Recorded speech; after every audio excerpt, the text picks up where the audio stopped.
A gente recebe agora aqui na BMC News a Cláudia Moreno, economista do C6 Bank, chegando aqui. Muito obrigada pela sua presença, Cláudia. Muito bom dia para você. Oi, Paula, bom dia. Obrigada pelo convite. É um prazer estar aqui com vocês. A gente que agradece. Cláudia, começando aqui a entender um pouco mais, né, da sua leitura dos dados importantes de hoje. Aqui no Brasil a gente teve o CAGED, ali ligeiramente, vamos dizer assim, né, veio em linha com o esperado, 700 vagas só a mais ali, inclusive, vamos falar que veio em linha, mas eu queria entender a sua leitura sobre estes números. O mercado de trabalho no Brasil segue resiliente? Eu acho que sim, Paula. A gente dá mais valor para o dado do IBGE, né, que é o dado da PNAD, da taxa de desemprego, do que o próprio CAGED. Isso porque a gente viu que o CAGED teve uma mudança na metodologia histórica e que acaba dificultando um pouco a análise desse dado. Mas veio um dado que está consistente aí com a economia ainda um pouco resiliente, né? Veio um dado que parece que veio bom.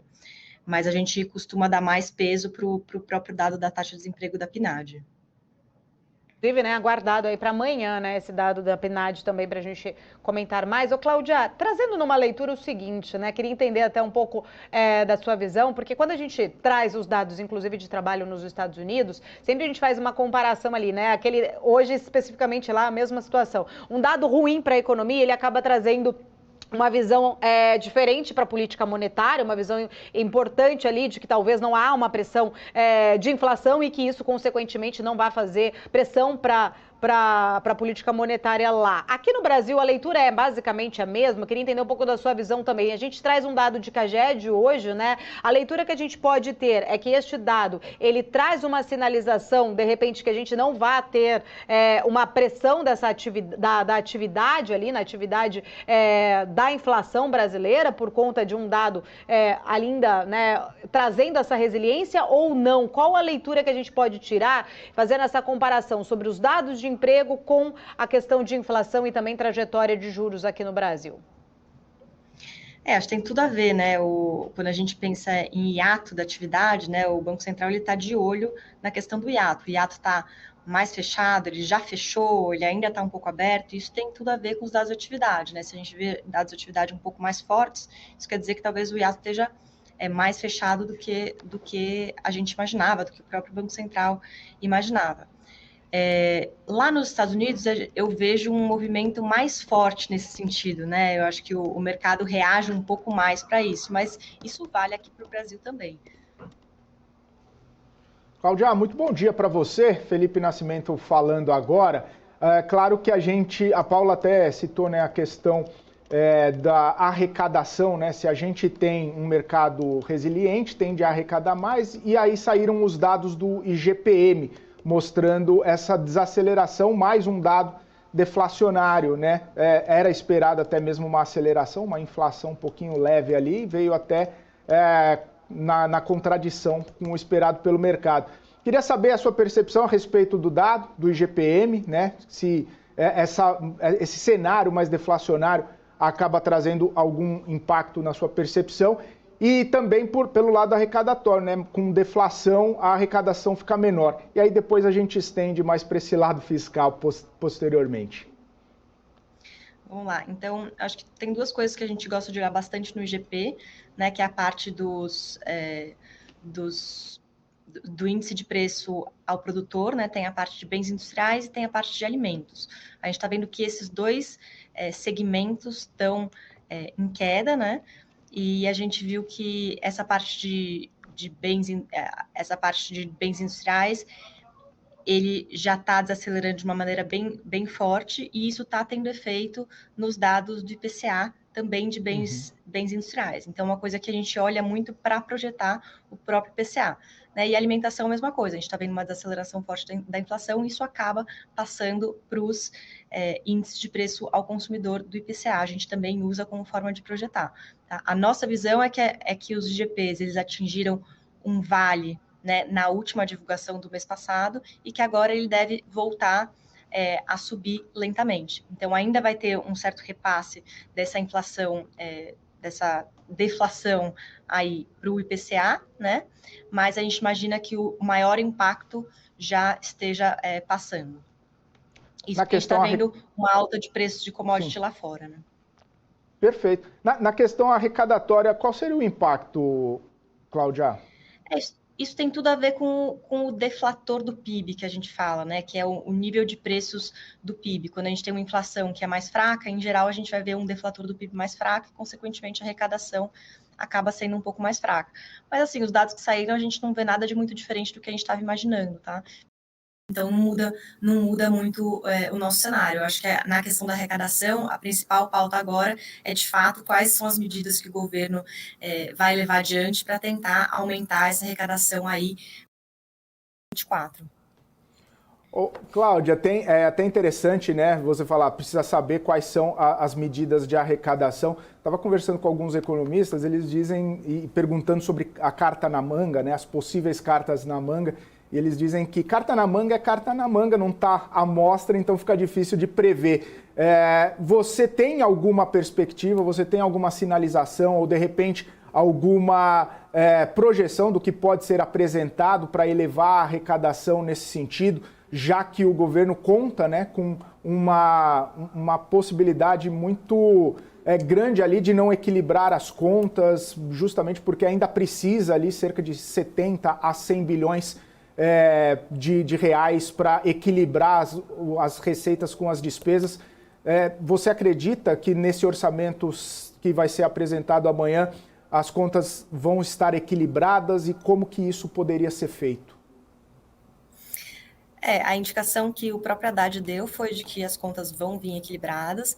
Eu acho que o que eles estão pensando é que, assim, vamos tentar atingir o equilíbrio no ano que vem, né? Como você disse, eles ainda têm algumas cartas na manga, então eles estão anunciando algumas medidas agora, e podem ser que venham mais medidas à frente, também de acordo com o que for decepcionando ou não, né? Com o que for necessário para arrecadar o ano que vem.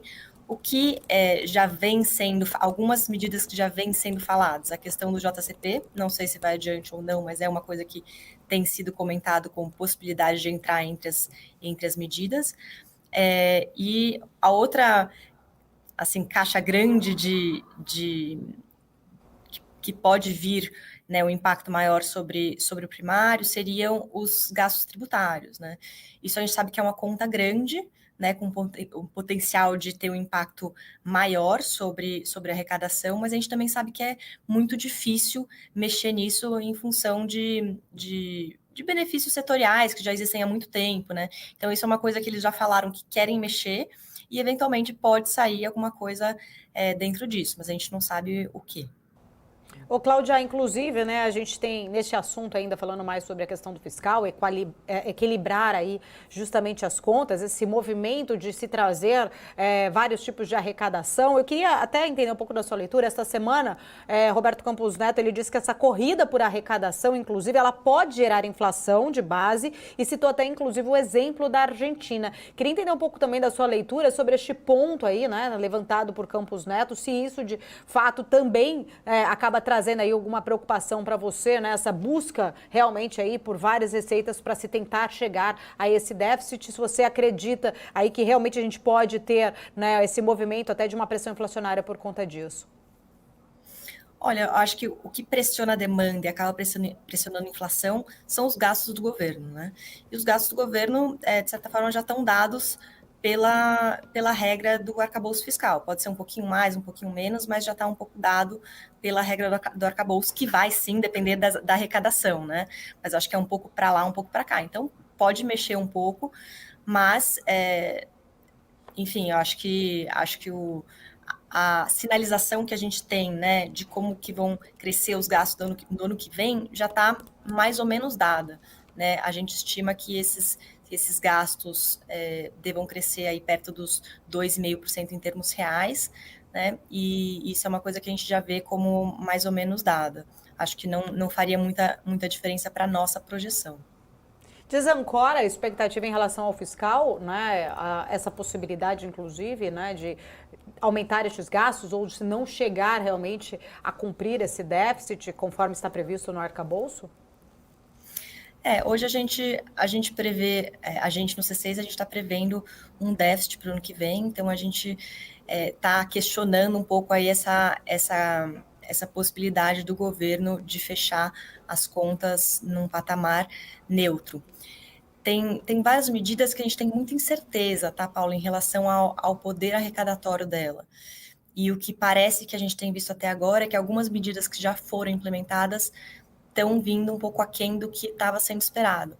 Mas existe, eu acho, uma incerteza grande em relação ao quanto que pode ser arrecadado no ano que vem. Hoje, a maneira que a gente vê é que a gente acha que a gente vai ter um déficit no ano que vem, sim, e é o que as principais instituições estão prevendo, né? Se você olha o Boletim Focus, a mediana lá das instituições estão prevendo um déficit para o ano que vem, e é por isso que o Roberto Campos vem falando, né, de desancoragem gêmea, né? Ele fala da desancoragem da inflação, que a gente está com projeções de inflação para 2024, 2025 um pouco acima ali da meta, né? E também da parte fiscal, que o governo está falando que vai chegar num déficit zero, e as pessoas estão prevendo que ainda vai ser um déficit, um resultado negativo.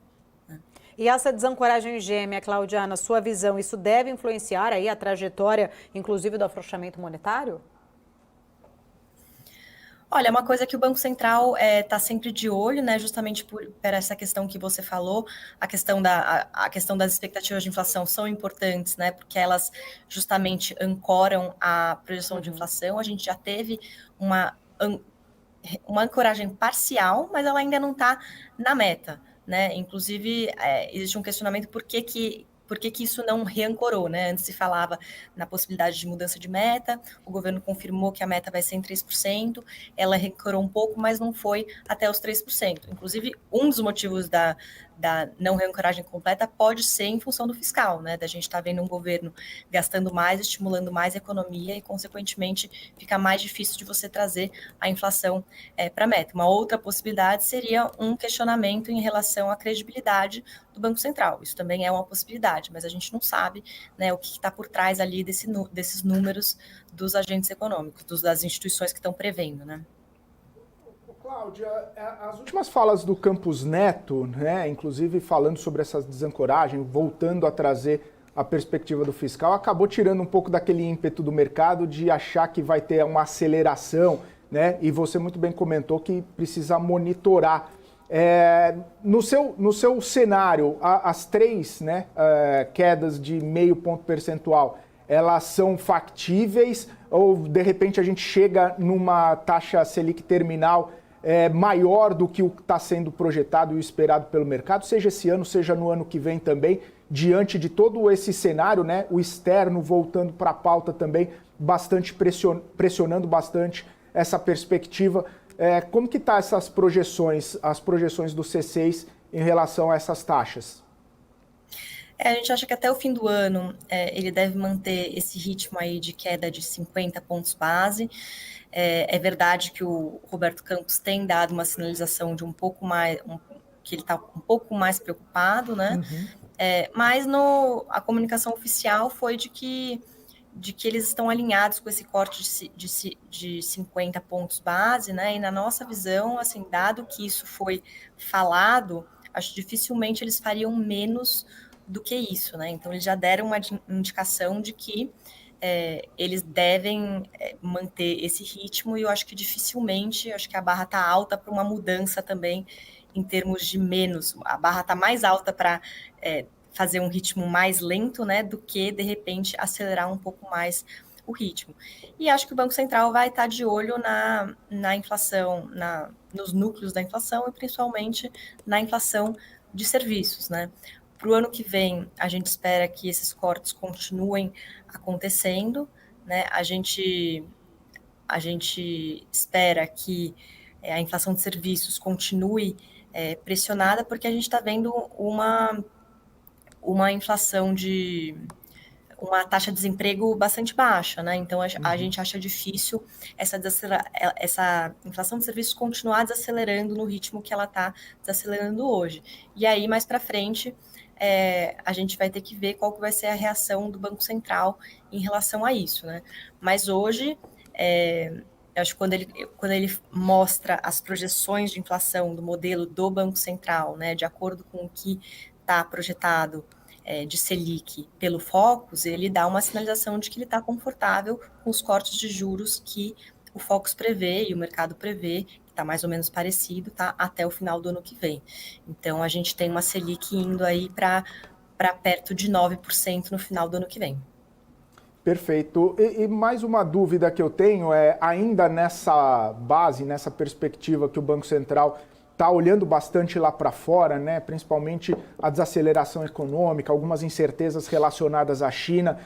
Eu queria entender a sua visão de como que importa, né? E quais são os fatores que têm trazido essa importação das dificuldades econômicas, desse cenário mais desafiador lá de fora aqui para dentro.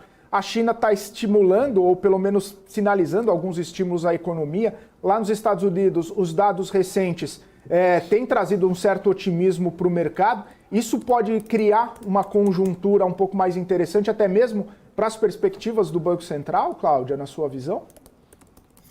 Olha, na nossa visão, a economia americana ela vai continuar bastante aquecida, a questão do mercado de trabalho. O mercado de trabalho está bastante aquecido e pelas nossas projeções, né, essa taxa de desemprego ela vai demorar a subir, né? E com isso, como a inflação está elevada, a gente espera que o Banco Central só pense em cortar juros para o final do ano que vem.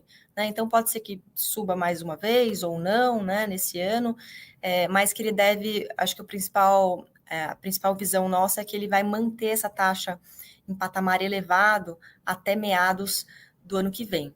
Tá? E com isso a gente imagina que, né, a atividade econômica nos Estados Unidos, ela está desacelerando um pouco, mas vai se manter ali uma economia relativamente aquecida. Tá? Da parte de China, de fato, está havendo um questionamento grande em relação ao cumprimento da meta de 5%. Né? Na nossa visão, esses estímulos que eles estão dando hoje vão ser suficientes para chegar, podem ser suficientes, né, no máximo ali para voltar para uma perspectiva de crescimento desses 5%, que é a meta que eles colocaram, tá? Então, a gente não tem uma visão de que o mundo acho que está desacelerando, né? Isso é uma coisa que contribui para a desaceleração do Brasil, a gente coloca isso na conta, mas a gente não acha que vai ter choques adicionais em relação a essa perspectiva que a gente tem à frente. E acho que em relação à China, uma coisa que vale mencionar é que o crescimento do Brasil, ele sempre foi muito relacionado ao crescimento da China. Eu acho que principalmente porque a gente exporta minério de ferro e grãos para a China, né? E essa parte do minério de ferro sempre foi uma questão muito importante, porque a China, ela cresceu muito na última década, né? Impulsionada pelo setor de infraestrutura, né? Setor de housing. E isso acabava impulsionando bastante essa questão do minério de ferro que a gente exporta.